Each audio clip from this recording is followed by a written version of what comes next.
Cette histoire commence à l'aube du XXe siècle, du côté de Melilla,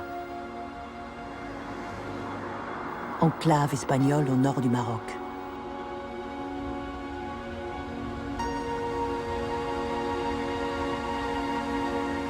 Sur un tout petit territoire peuplé de tribus berbères,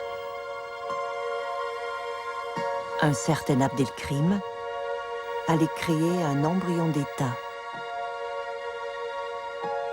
tenant tête à l'Espagne, puis à la France, pendant plusieurs années.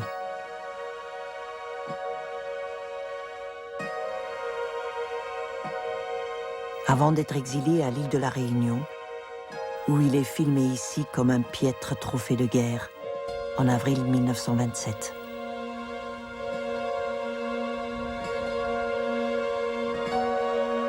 La guerre du Rif a fait des dizaines de milliers de morts, laissé un pays et une population dévastés par les bombardements et les armes chimiques.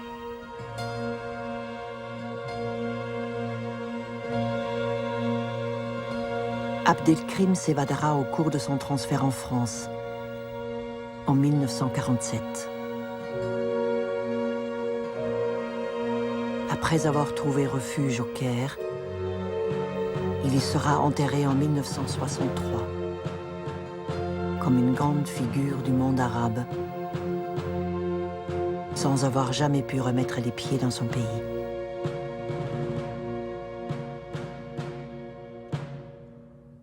J'ai demandé une fois à ma mère qui était Abdelkrim.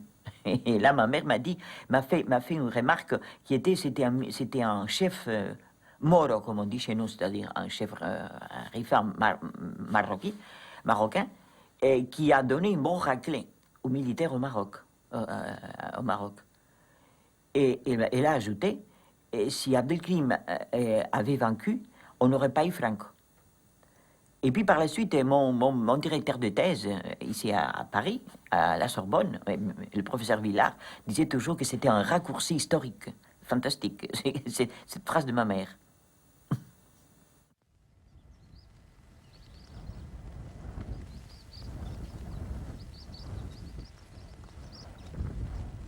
Abdelkrim fait partie d'une famille de notables appartenant à la tribu des Bni Ouriarel.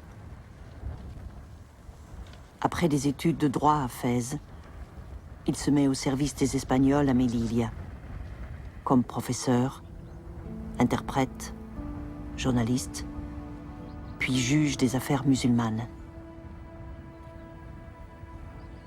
Abdelkrim et son père militaient auprès des tribus pour favoriser la présence espagnole. C'est ce qu'il racontera au capitaine Sagne, officier interprète de l'armée française, qui l'accompagne dans son exil. J'étais à l'origine plein d'enthousiasme et d'espoir, et je m'employais, tout comme mon père, à faire admettre aux Rifains l'intérêt d'accueillir les Espagnols, afin qu'ils nous apportent le progrès et le développement.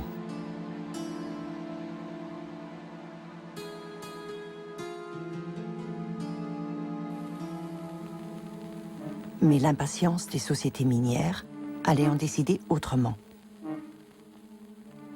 Les relevés géologiques, réalisés entre 1905 et 1907, avaient effectivement confirmé la richesse des gisements de fer à proximité de Melilla, aiguisant les appétits pour ce nouvel Eldorado.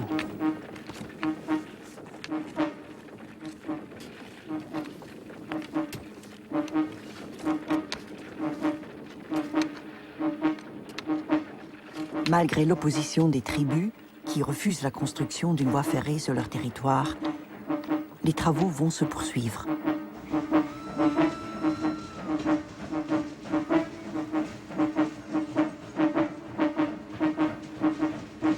En juillet 1909, 6 agents des chemins de fer sont tués par les Rifains, donnant le prétexte à une intervention qui va se solder par un cuisant échec au Barranco del Lobo, où les Espagnols sont écrasés en quelques heures.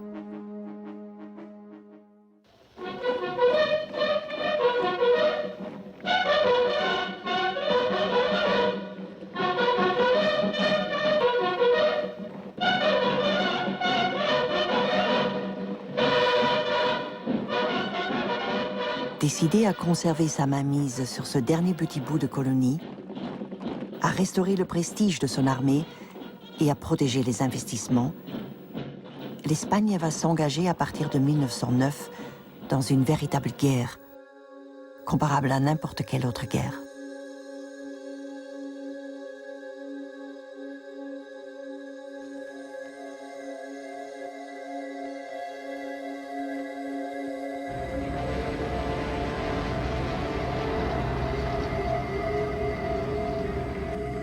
L'injustice de la conscription qui ne touche que les fils du peuple provoque à Barcelone une semaine d'insurrection qui sera férocement réprimée et restera dans la mémoire espagnole la semaine tragique. Malgré la mobilisation de forces de plus en plus importantes, l'Espagne restera à la porte du Rif pendant plusieurs années, traitant les populations avec une violence chaque jour décuplée, en proportion de l'humiliation qu'elle subit face à un pays qu'elle méprise. Le peuple ne voulait pas les guerres, il était très ennemi de la guerre, il était contre la guerre. Seulement, bon, il y avait que l'Espagne, elle voulait aussi avoir un certain prestige international. Par exemple, le chef du Parti libéral, le comte de Romanones, indépendamment du fait qu'il avait des intérêts aux mines du Rif, il disait toujours « l'Espagne n'a qu'une politique étrangère sur le Maroc ».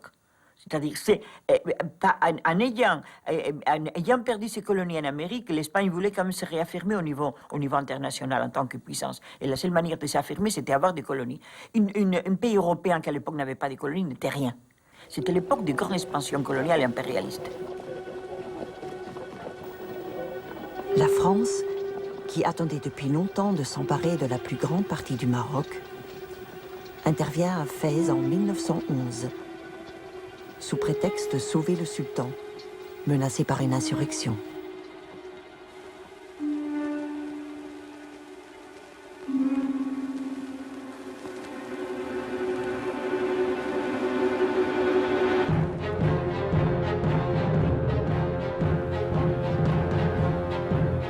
Mais c'était sans compter sur l'Allemagne, qui invoque une violation des traités et envoie des forces navales à Agadir, au sud du Maroc. L'Europe est sur le point de s'embraser.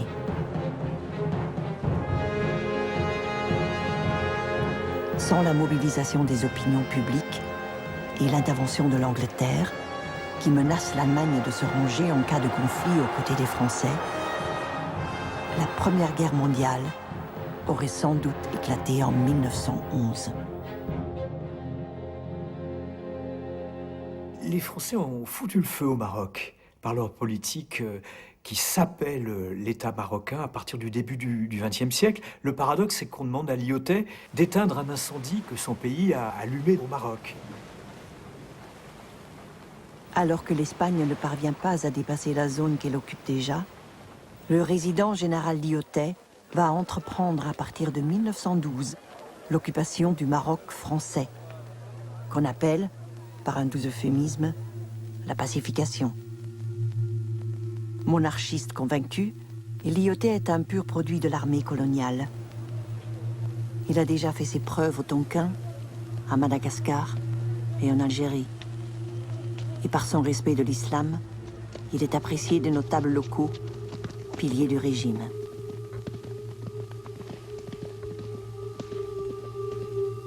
C'est un homme qui va vivre en étant très proche des Marocains de l'époque et qui va vouloir sauvegarder ce Maroc, écarter le chancre de l'Europe, comme il disait, le chancre de l'Europe. C'est quand même une expression qui est forte. Et quand il parle des colons, il dit qu'ils sont... il parle du muflisme, vous voyez, mufle, il invente, c'est un néologisme, le muflisme des colons qui comprennent rien aux indigènes. Quelquefois, il dit les Marocains, mais il dit quand même très souvent les indigènes, c'est le langage de l'époque. Enfin, il y a quelquefois... On a quelquefois l'impression qu'il n'est pas loin d'enjamber la barrière coloniale. Il ne l'enjambe pas complètement. Mais les Marocains s'y sont pas trompés. Il y a eu une sorte de dispute entre Français et Marocains pour se l'annexer après 1918, où il y a un mythe de l'hôtel africain qui s'élabore. En ce qui concerne le Rif, il considère que c'est un guêpier dans lequel il refusera longtemps de mettre les pieds, se contentant d'installer des fortins le long du semblant de frontière séparant la partie française de l'espagnole.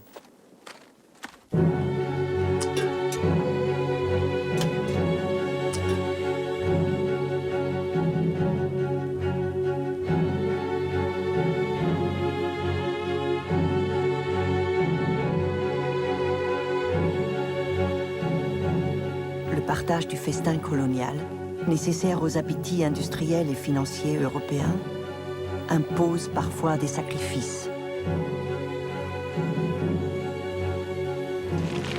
Tandis que les hommes s'entretuent sur le terrain, dans la violence inconcevable des armes nouvelles, les mines du Rif continuent de produire et d'alimenter en fer l'Angleterre et l'Allemagne, leurs plus gros clients.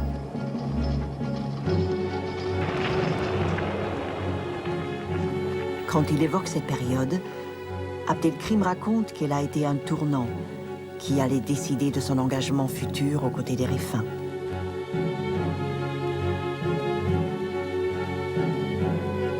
J'avais fait mon possible pendant des années pour convaincre les Espagnols de changer de conduite à l'égard du Rif. Mais ils passaient leur temps à nous dresser les uns contre les autres.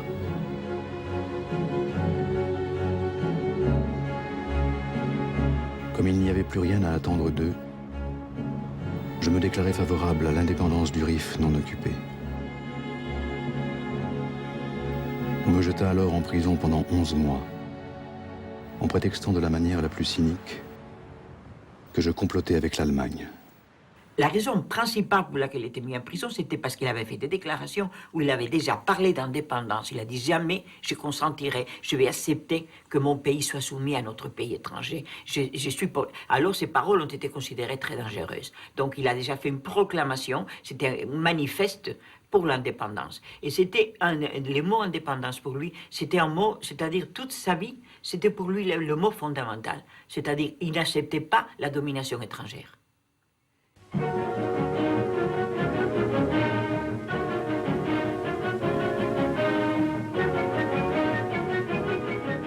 Dès 1918, le roi d'Espagne Alphonse XIII, impatient de laver l'affront de 1909 et de mettre enfin la main sur la totalité du Rif, se renseigne auprès des autorités allemandes sur la fabrication des armes chimiques.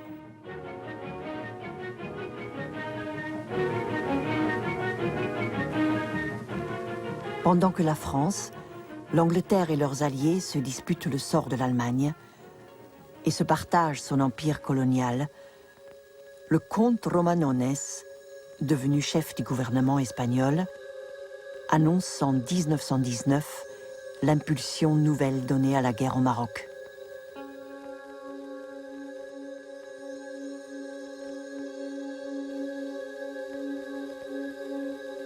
À partir de l'année 1920, le général Sylvestre, choisi pour réactiver les opérations militaires, progresse à une vitesse fulgurante en réussissant à soumettre de plus en plus de tribus sur son passage.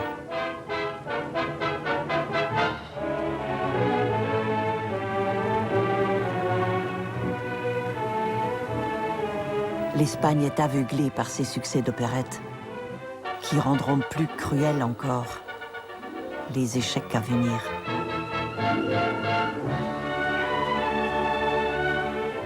La plupart de ces conquêtes qu'on présentait dans la presse comme des grandes conquêtes et des grands triomphes militaires, en fait, ils étaient obtenus en soudoyant les notables des Kabyles. C'est-à-dire, on pactisait, on parvenait à des accords comme quoi on occupe les territoires en échange en monnayant de l'argent. Au royaume des aveugles, les borgnes sont rois. C'est à cette période que Milan Astrée fonde el Tercio, sur le modèle de la Légion étrangère française, en confiant à Franco le commandement de la première Bandera, composée de 3 compagnies.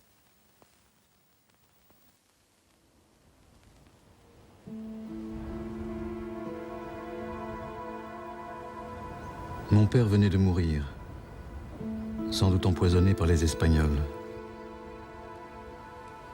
Comme les chefs d'Ebni ou Yarel étaient venus, selon la tradition, me présenter leurs condoléances, j'engageai avec eux des pourparlers au sujet des rapports hispano-rifains.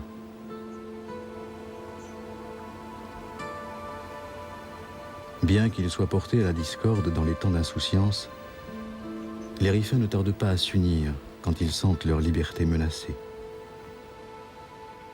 L'élite intertribale déchirait le pays. C'est-à-dire seulement à l'occasion où il y avait un ennemi étranger, il y avait des coalitions tribales. Mais c'était toujours éphémère, parce que toujours quand ce péril, ce danger passait, ils se séparaient de nouveau. Mais il n'y avait pas une union, ils se combattaient les uns aux autres. Ce qu'il a dit, c'est qu'il faut finir avec ces combats, ces luttes antérieures, et il faut penser à l'unité. Pour lui, le mot unité, union, c'était fondamental.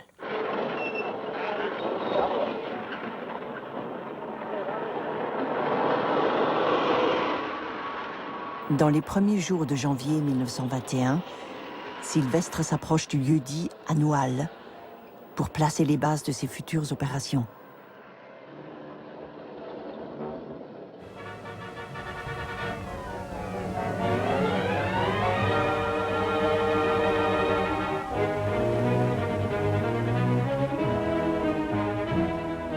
L'Espagne, qui ignore combien l'autorité d'Abdelkrim s'est renforcée au fil des mois, prend ses rêves pour des réalités et enregistre ses premières défaites contre des tribus qui se renforcent de jour en jour.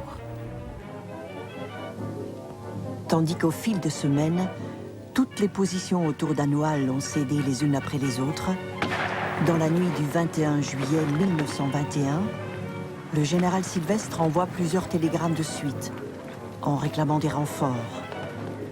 Que ce soit tout de suite, autrement plus la peine. À l'aube, le signal de la retraite est donné. 5000 hommes se retirent dans l'affolement, sans aucune organisation prévue pour leur défense, dévalant la montagne sous un soleil de plomb, dans une indescriptible débandade. Le scénario tourne au cauchemar. Mais cet écroulement de position, attention, il n'y a jamais eu une attaque des Rifains à Noël. C'était la panique qui a produit la tombée de tous les postes militaires. C'est-à-dire, à un moment donné, la panique, ils ont pensé qu'ils étaient attaqués par les Rifains. C'était une fausse alarme. Et on a donné l'ordre d'évacuation de la position. Les troupes ont évacué la position dans des conditions complètement inappropriées, c'est-à-dire c'était le désordre, c'était la débandade, c'était une débâcle absolument incroyable, incroyable. Ceux qui n'ont pas été faits prisonniers par Abdelkrim sont massacrés par des tribus incontrôlées. Quand les Espagnols découvrent leur mort, quelques semaines plus tard, dans ce qu'il reste du fort de Monte Aruit, où les rescapés d'Anoual en route pour Melilla s'étaient réfugiés, ils sont épouvantés par l'étendue du carnage. 3000 cadavres se décomposent au milieu des champs. 3000 cadavres à ramasser, à identifier.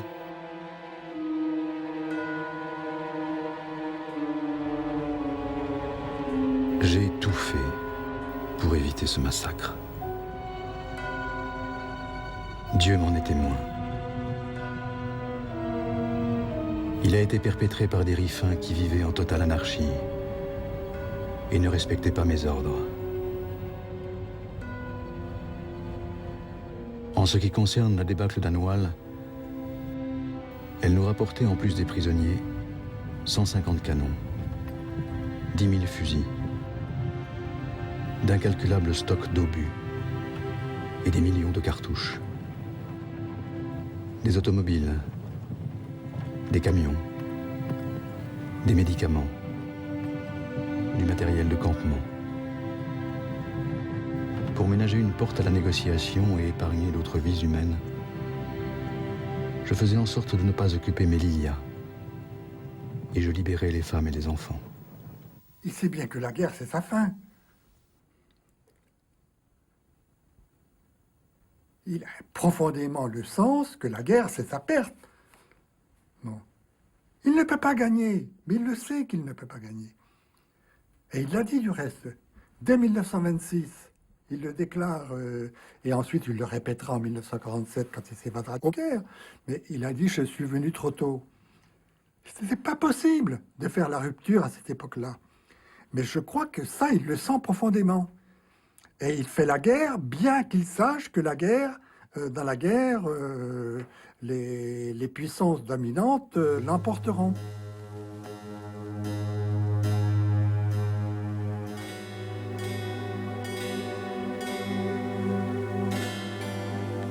Tandis qu'Abdelkrim attend l'ouverture de négociations pour établir la paix sur des bases sérieuses, le gouvernement espagnol ne pense qu'à une revanche rapide et à récupérer ses prisonniers par la force.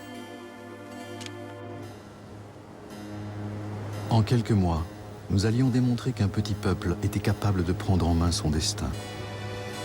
J'allais jeter les bases d'un État, commencer à moderniser la vie des tribus et les unifier. J'allais créer une justice, une armée, une école. J'allais entreprendre un recensement de la population. J'allais même convaincre les Rifains de payer un impôt pour financer nos dépenses. Alors que j'avais toujours dit aux Espagnols que nous leur gardions la porte ouverte et que j'étais prêt à négocier sur un pied d'égalité la libération des prisonniers, le gouvernement mena une campagne violente contre moi, me présentant comme un ennemi de l'humanité. En novembre 1921, alors que la communauté internationale est en train de bannir les armes chimiques, le grand spécialiste allemand atterrit à Madrid pour dresser les plans d'une usine aux environs de la capitale. Pour faciliter la discrétion des échanges, Stolzenberg obtient la nationalité espagnole. Le budget militaire est multiplié par 3, dans le but d'écraser le soulèvement rifin et la lutte d'Abdelkrim, dont la notoriété franchit les frontières du Rif, contribuant à faire de cet homme une figure de légende. Im Laufe des Rifkrieges tauchten eine ganze Reihe von Europäern in der unmittelbaren Umgebung von Au cours de la guerre du Rif, une série es d'Européens waren apparurent dans l'entourage immédiat d'Abdelkrim. die Waffenlieferungen oder Lebensmittellieferungen C'étaient des gens très différents, es waren Überläufer des aus contrebandiers den qui livraient des armes ou des vivres, spanischen Fremdenlegionen, die zu mehr oder weniger des transfuges de la Légion étrangère française ou espagnole, qui accédèrent à des rôles de conseillers militaires plus ou moins importants, des gens qui cherchaient des contrats miniers, des conseillers politiques, qui pour les raisons les plus diverses souhaitaient aider Abdelkrim dans son combat pour la reconnaissance internationale et l'indépendance.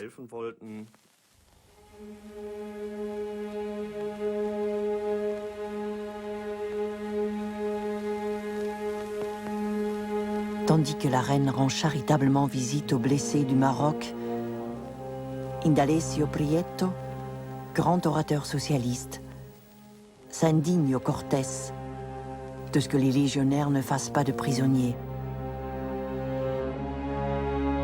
Il est vrai que Franco autorise ses légionnaires à tuer, violer, piller, brûler et mutiler.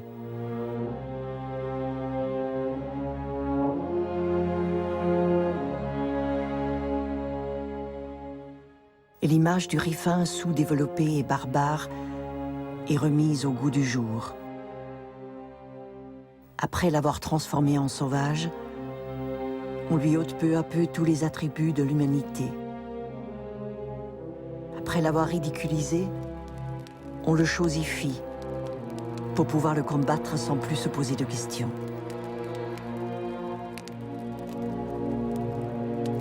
Le devoir de civiliser le Rifin cède la place à celui de l'exterminer, par tous les moyens. Ces militaires étaient en général des militaires qui faisaient partie des troupes de choc. Et c'était des officiers avec une mentalité très particulière. C'est très bien les atrocités et les actes de violence et de cruauté qu'ils sont capables de commettre, c'est-à-dire dans une guerre coloniale. Ils les ont commis par la suite en Espagne, en utilisant les mêmes méthodes que celles de la guerre coloniale. Pendant que Madrid hésite sur le sort des prisonniers espagnols, le comte Romanones, fidèle à lui-même, exhorte le gouvernement à ne pas quitter le Maroc, affirmant que le Maroc est une question de vie ou de mort, tandis que la gauche s'en prend à la politique minière qui ne justifie pas la guerre. Si la presse n'a pas de mots assez durs pour parler d'Abdelkrim, Luis Oteiza, le directeur du journal La Libertad, rencontre Abdelkrim pour témoigner de la situation et informer les familles des prisonniers espagnols qui attendent depuis 1 an leur libération.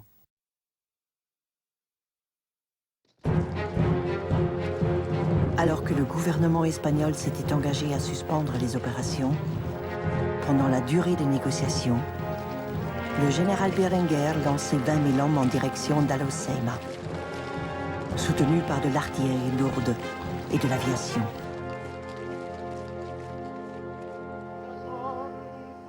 Malgré la puissance dont dispose l'armée espagnole, elle subit encore de nouvelles défaites et doit se replier, déversant sur le Rif des tapis de bombes, lui rendant sous forme manufacturée ce qui lui a été arraché.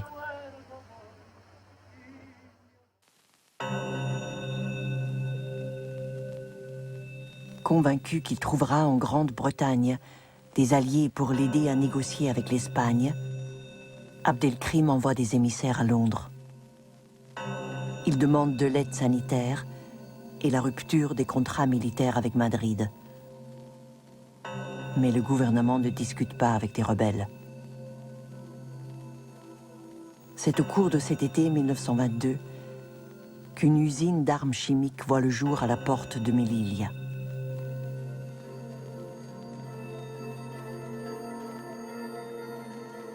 Il y a eu des conversations avec des Français et la maison Schneider a envoyé de la chloropicline, l'a envoyé d'une manière, disons, plus ou moins en cachette, en le faisant passer par des pesticides. Entre-temps, il y avait aussi des techniciens de la maison Schneider qui ont monté, ont installé un atelier pour justement la transformation de ces matières en gaz toxiques. Les Espagnols croient que l'Europe les a chargés de réformer et de civiliser le Rif. Mais les Rifins demandent: est-ce que la réforme consiste à détruire des maisons en utilisant des armes interdites? Il est temps que l'Europe, qui a proclamé au XXe siècle sa volonté de défendre la civilisation, fasse passer ses nobles principes du domaine de la théorie à celui de la pratique. Pendant ce temps, la question des prisonniers est devenue une affaire d'État. Ce qui avait été refusé à Abdelkrim pendant 1 an et demi va être conclu en quelques jours. Les prisonniers sont libérés en janvier 1923, aux conditions initiales. Mais au lieu des 600 prisonniers espagnols, il n'en reviendra que 367, les autres étant morts de faim ou de maladie.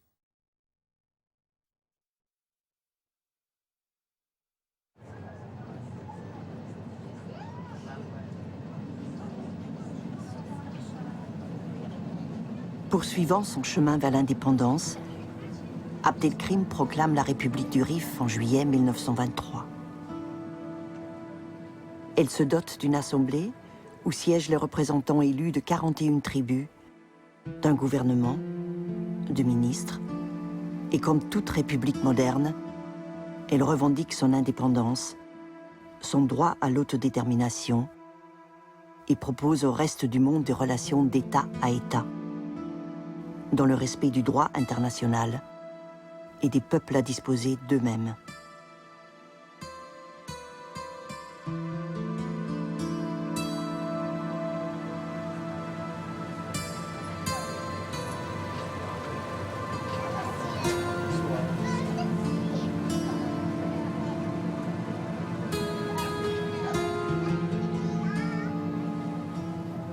Le mot république, c'est un gallicisme. Ça vient de la place de la République française, bon, de l'histoire républicaine française. Mais le mot qu'emploie Abdelkrim et le mot qu'on emploie à l'époque dans les années 20, c'est le mot Gumuriya. Il se trouve que Gumuriya, c'est le même mot en turc et en arabe. Bon, à des différences de prononciation près. Bon, ce même mot, c'est la République d'Atatürk. Et en même temps, c'est la République des Soviets. C'est marrant dans les années 20. Atatürk et les Soviets, c'est la même chose. Et ça, c'est Gumuriya. Ça, c'est la République. C'est en quelque sorte le peuple autodéterminé qui organise son émancipation. On a cherché à me faire passer pour un rebelle sanguinaire, un esprit retors, alors qu'il ne s'agissait pour nous que de défendre nos droits en faisant valoir la légitimité de notre cause.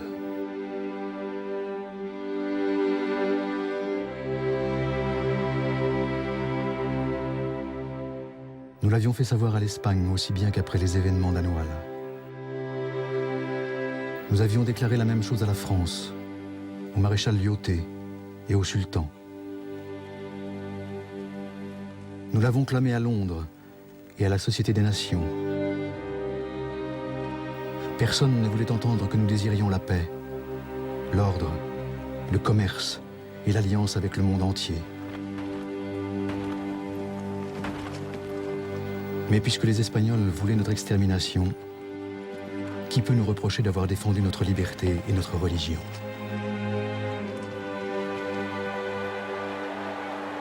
Tandis que l'Espagne est secouée par les révélations sur les responsabilités du désastre d'Anoual, le coût humain de cette guerre qui n'en finit pas, et les revendications ouvrières stimulées par la révolution soviétique, Alphonse XIII confie à Franco les clés de la Légion, la troupe d'élite du Rif.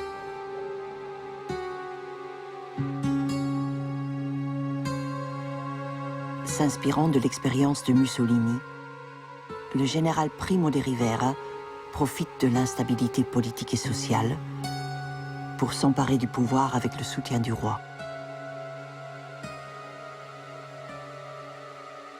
En septembre 1923, il suspend la Constitution, instaure une dictature militaire et s'empresse de décréter une pause dans la guerre. Alors que Primo de Rivera multiplie les pourparlers avec Abdelkrim pour sortir du bourbier rifin, l'armée espagnole, elle, Franco en tête, s'oppose à l'abandon du Rif.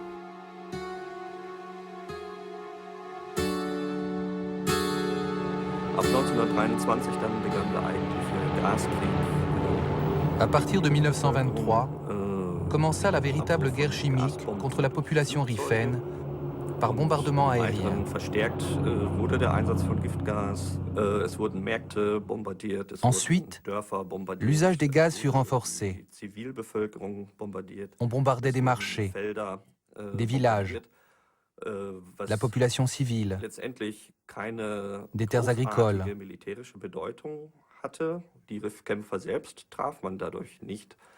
Ce qui n'avait pas un grand impact militaire parce qu'on n'atteignait pas les combattants riffains.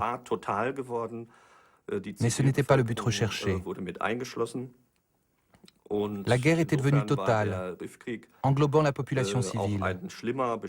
Dans cette mesure, la guerre du Rif a pris une gravité particulière dans ce siècle des extrêmes.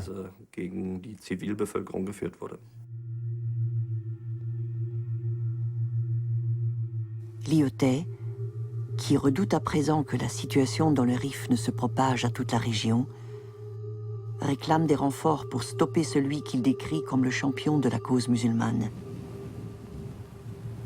Il demande à occuper la rive droite de l'Ouéra afin de couper à Abdelkrim le grenier à blé du sud rifin.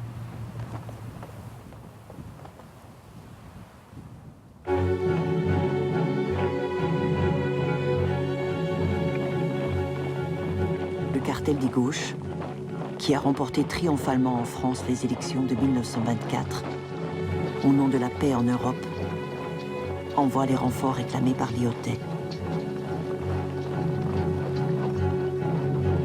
Dès la fin du mois de mai 25, 12 000 soldats franchissent l'Ouéra avec l'assurance d'appartenir à l'armée la plus puissante du monde.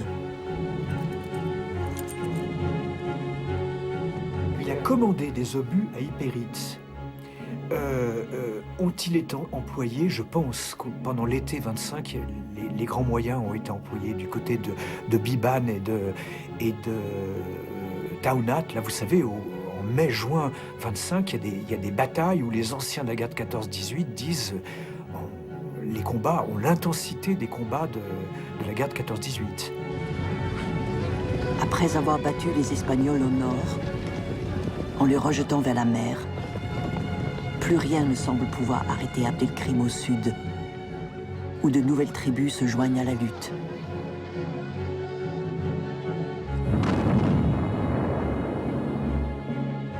Malgré les bombes de Lyautey, le pacificateur, Abdelkrim repousse les forces françaises, s'empare de la vallée de l'Ouéra et de ses ressources, tout en menaçant Fès et Taza.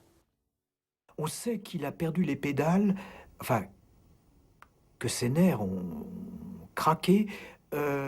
Est-ce que c'est... Oui, vers la mi-juillet, lorsqu'il envoie ce télégramme au Quai d'Orsay en disant « Il faut reconnaître la République du Rif, pas l'indépendance, mais son autonomie, et puis négocier après avec Abdelkrim ».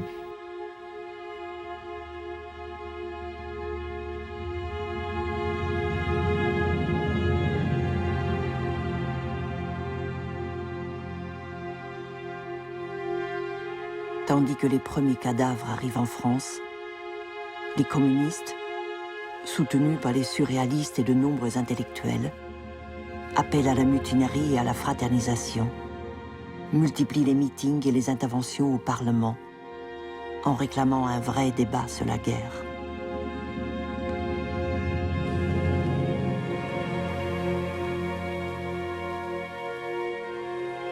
Pour le cartel des gauches, la guerre se mène aussi avec l'opinion publique.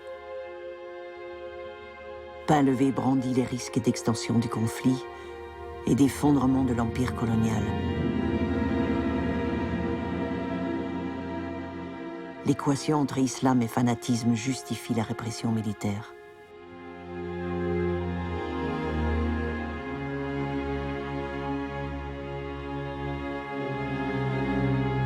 Dès l'été 1925, le maréchal Pétain est envoyé pour élaborer avec Primo de Rivera la stratégie destinée à écraser la jeune République riffaine. À partir de la disqualification, si l'on peut dire, de Lyautey, Pétain est inévitable. Et ça permet à toute l'idéologie patriotique française de se réengager après une guerre comme la guerre de 14, qui est une boucherie ressentie de partout.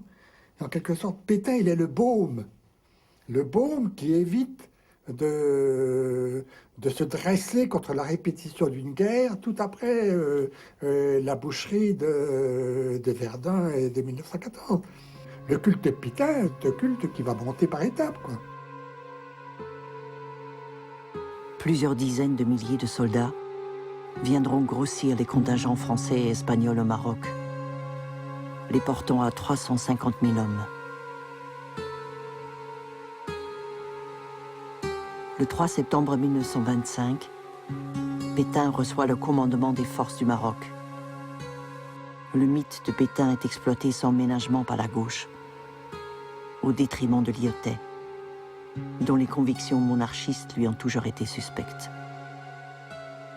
Bien sûr, ils s'affrontent. C'est la fameuse formule de Pétain, vous faites de la politique, moi je fais de la stratégie. Mais il ne pensait pas que Pétain allait le limoger, qu'il serait disgracié aussi brutalement.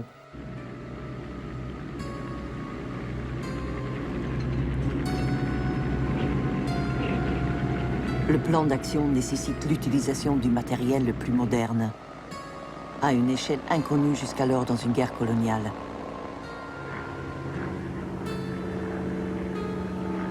L'offensive est préparée, accompagnée et prolongée par une série de bombardements qui visent à semer la terreur dans les populations civiles et à anéantir les ressources du pays.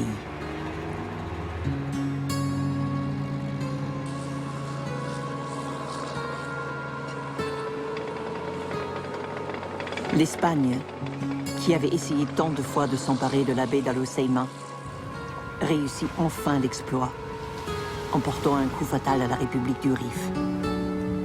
Franco, toujours sur la photo, deviendra à 33 ans le plus jeune général d'Europe, recevant à Paris la Légion d'honneur pour ses hauts faits dans le Rif. Malgré les appels au secours qu'Abdelkrim adresse au monde entier, plus rien ne semble pouvoir arrêter le rouleau compresseur de l'impérialisme européen.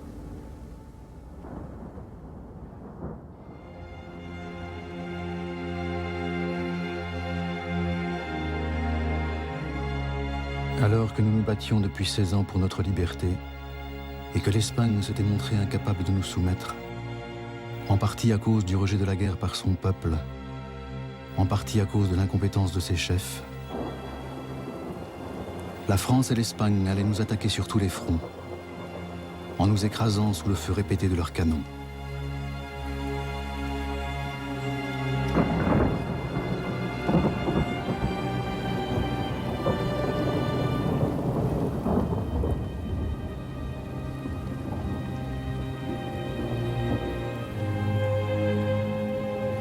Painlevé connaît une opposition de plus en plus dure, toujours orchestrée par les communistes, auxquels se sont joints des socialistes, qui lui reprochent à présent le gâchis humain et matériel de la guerre.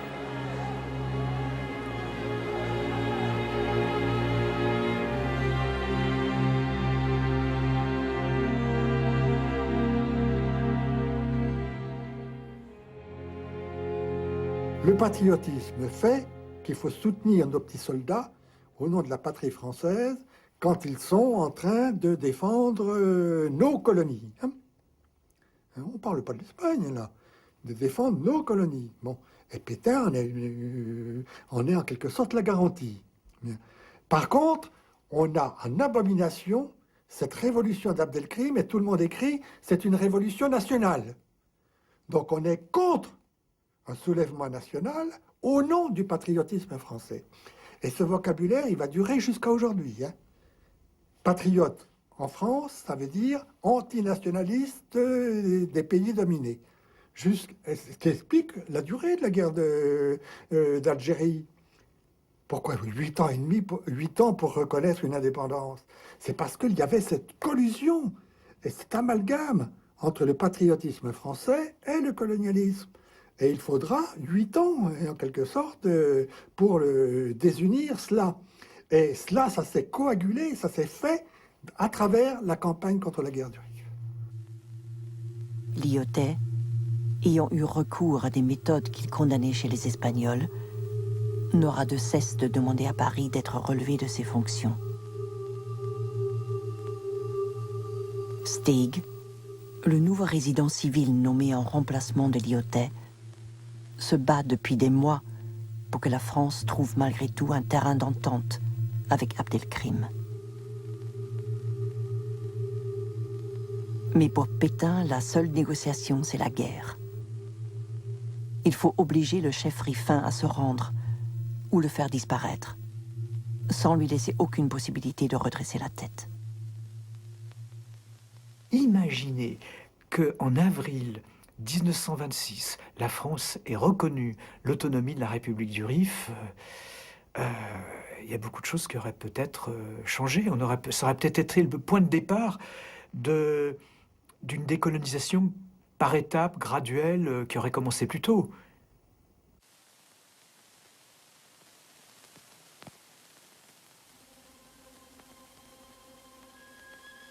Malgré les pourparlers de paix engagés par Steig avec Abdelkrim en avril 1926, le pilonnage du pays se poursuit. Pétain va balayer en quelques semaines la résistance rifaine.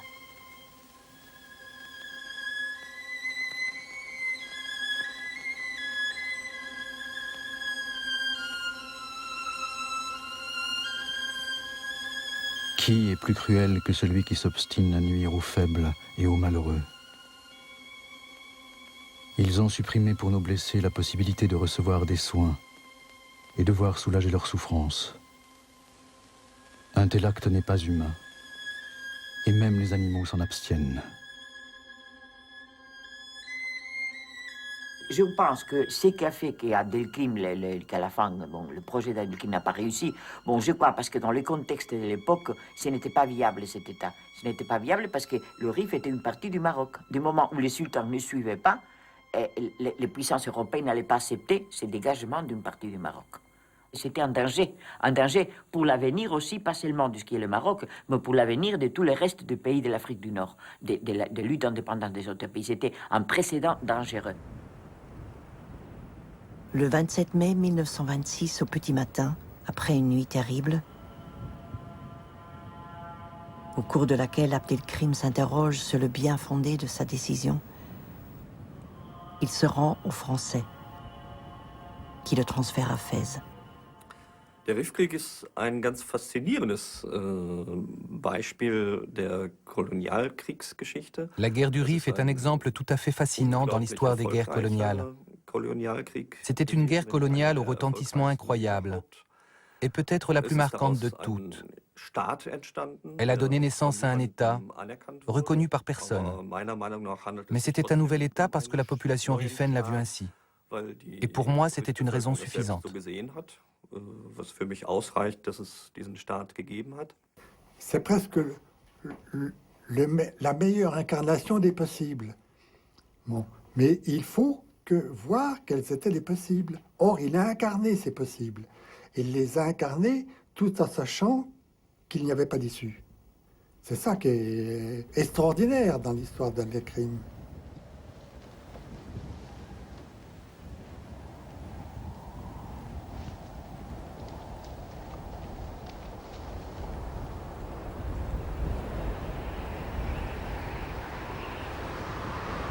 Si j'ai commis des erreurs, je le regrette.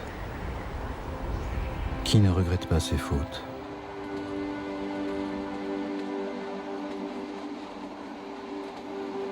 Je suis convaincu que si nous en avions eu le temps, nous serions devenus une grande nation d'hommes libres. Notre combat a donné aux Rifins une fierté, un espoir, une confiance en soi qu'aucune défaite ne pourrait effacer. L'aspiration à la liberté et à la détermination de notre peuple durera au-delà de la puissance de nos oppresseurs. Je suis venu trop tôt, mais j'étais convaincu que nos espoirs se réaliseraient un jour. Cette guerre, l'étranger nous l'a imposée. Nous avons été battus, mais vous aussi.